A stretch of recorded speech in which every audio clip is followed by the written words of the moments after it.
Băi, Corneli, să nu spui că ți-ai găsit una cu 2 copii. La mine să nu-i lași, că nu am grija lor. Nu, sunt nepoții mei, eu lăsat sora mea la mine, că sunt în vacanță și i-am luat cu mine, că nu se mai înțelegă. Nu se mai înțeleg, dar de ce? Hai să povestesc. O trecut unul bogată cu o mașină șmecheră și m-am băgat în fața lui să-i spăr barbrizul și să fac și eu un ban. Și când au văzut omul că s-a atât de implicat, mi-au mai dat niște bani ca să-i curăț toată mașina. Să nu spui că ți-o dat cheile, ai încurcat accelerația cu frâna și ai băgat mașina omului în iază. Nu, lasă-mă să-ți povestesc, că am intrat în mașină la om ca să-i fac curățenii și pe bancheta din spate îl găsesc pe ăsta,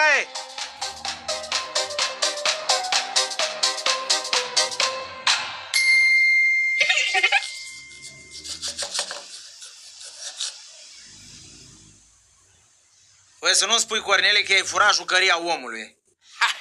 Nu am furat-o, am luat-o, Oricum omul ăla era bogat, nu duce lipsă de jucărie. Și m-am gândit la ăștia mici, să aibă și ei cu și să joace. Băi, Cornele, ce ai făcut tu, tot furt se numești, vei. Lasă asta, dă să te explic mai departe. I-am pus pe nepoții ăștia mici să-și facă temele. Vedeți jucăria asta? O să vă jucați cu ea doar după ce vă terminați temele, da? Da. Bine. Să nu puneți mâna pe jucărie. Mă chemați pe mine după ce ați terminat, da? Bine.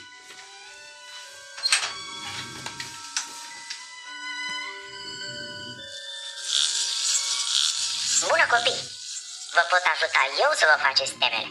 Din păcate, tehnologia mea nu-mi permite să am un jetpack ca să pot zbura pe masa voastră.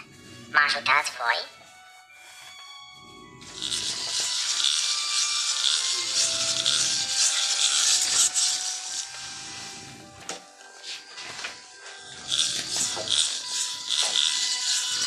Din ce observ aici, avem o problemă clasică.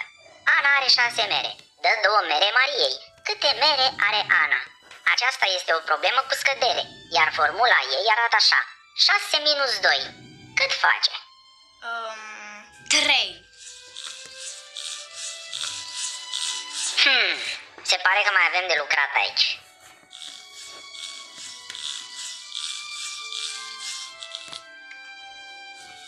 Hai să te ajut și pe tine. Vreau să mă mai ajuți la încă 2 probleme. Ai răbdare.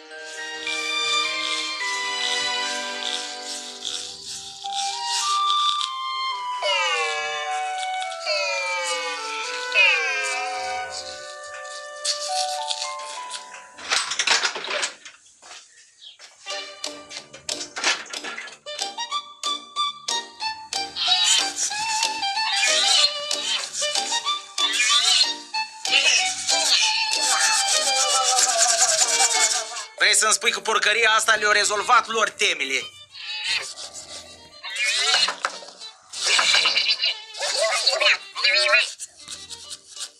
Bă, mitică, ai grijă cum vorbește, că ăsta înțelegi tătă. Hai, Doamne, uite că l-ai supărat acum. Ia ca nu mai pot eu, Ascultă aici la mine, că asta nu e o simplă jucărie. E foarte inteligentă. I-am pus și nume, Istețel îl cheamă.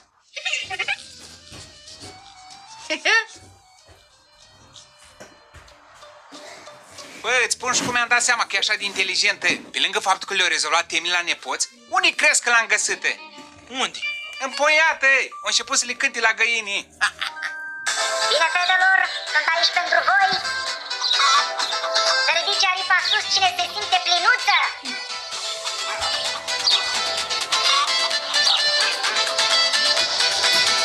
Unu, doi, trei și...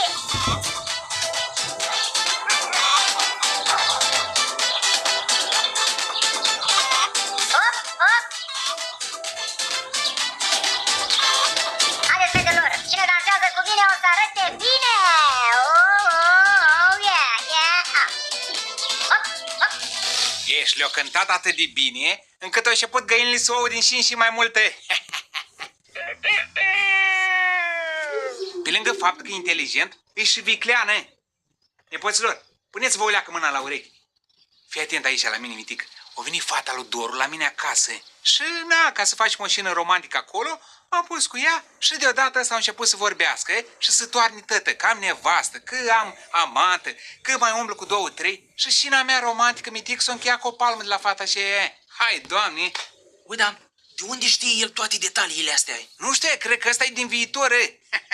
L-au adus extraterestri pe pământ, mitică. Și noi, oamenii, o să învățăm foarte multe de la ele. De aceea l-am adus aici la tine să-l ții câteva zile. Nici vorbă, Cornele, după ce ți-au făcut atâtea probleme, mi l-a dus pe capul meu? Nu! Hai, că la mine n-am cum să-l țină, că sar nepoți ăștia pe el și mică îl strâcă, e. Și costă o grămadă de bani, cu siguranță. Hai, ne auzim. Hai, copii, să mergem. Hai, te pup! Cornele, ia-l de aici! Bă, n-auzi, bă!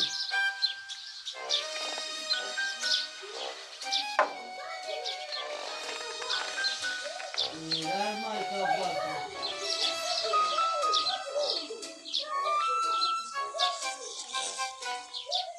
O, că n-am râie! Râia este o boală de piele contagioasă cauzată de un parazit microscopic care provoacă mâncărimi intense și erupții cutanate.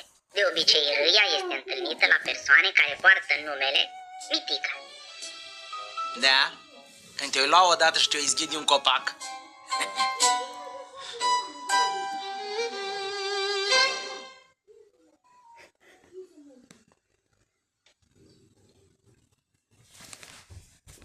Tu vrei să-mi spui mie că ăsta vorbește? Mai mult de atât. Gândește! Hai, mitică, că dacă a ajuns roboță să gândească, înseamnă că tu ești în următare.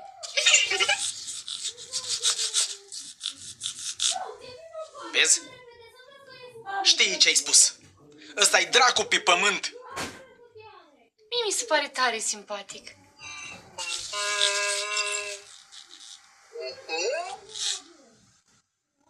Aurica este un nume superb de origine latină, derivat din cuvântul aurum, care înseamnă aur. Numele tău simbolizează strălucirea, valoarea și noblețea. Câtă vrăjală are pe el, Aurică. Aoleu, auzi strălucirii nobleții.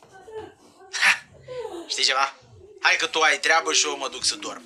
Am ajuns să vorbim cu roboță.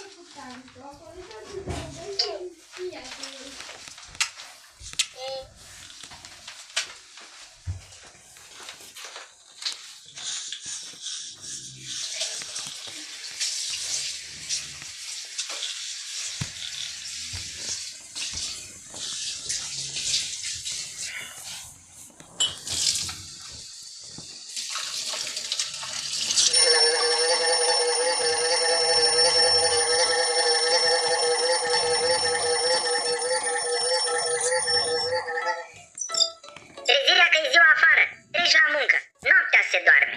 Vezi, mitică? Până și un robot și-o dat seama cât de leneș ești. Auzi?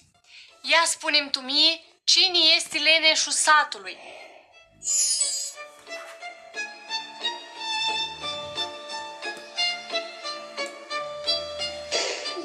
Ha, ce glumă, Aurică. Hai, te rog frumos, ai dat o minte a copiilor. Te rog frumos, mă lași să dorm.